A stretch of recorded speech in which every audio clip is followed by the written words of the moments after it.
The neighbor I never saw. Coming for years, he was just my neighbor. The guy next door with the quiet smile. The one who always held the door open when we left for work.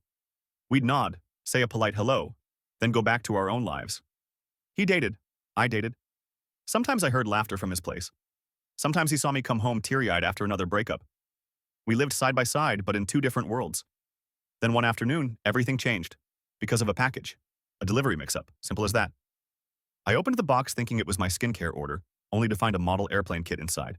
A knock followed a few minutes later, and there he was, smiling sheepishly. "Hey, I think you got my package." That was our first real conversation. We laughed over the mix-up, talked in the hallway for half an hour, and somehow, it didn't stop there.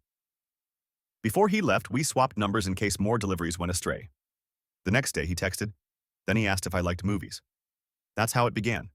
Movie nights on his couch, popcorn, and long talks about life, heartbreak, and starting over. The more time we spent together, the more I noticed the little things. The way he laughed with his whole face, how he'd pause a movie just to ask what I thought, how he always remembered my favorite snacks. There was comfort in his presence, the kind that felt like coming home after a long day. One rainy evening, we were halfway through a film when the power went out. The room went dark, except for the faint glow from the streetlights outside. He turned to look at me, close enough that I could hear his heartbeat. We both laughed nervously. Then the laughter faded. His hand brushed mine, and in that quiet, our first kiss happened. Gentle, hesitant, and full of everything we'd left unsaid. From then on, everything fit.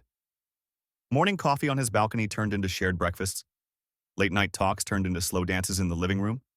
We'd spent years living next door, yet it felt like we were discovering home for the first time. A year later, under twinkle lights in the courtyard where we'd first shared dinner, he asked me to marry him. I said yes before he could even finish the question. Now, years later, our home is filled with laughter again.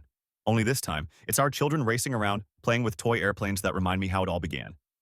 Sometimes, when he catches my eye across the kitchen, that same warm smile spreads across his face. And I think back to that one simple package that changed everything. Who knew love was waiting right next door all along?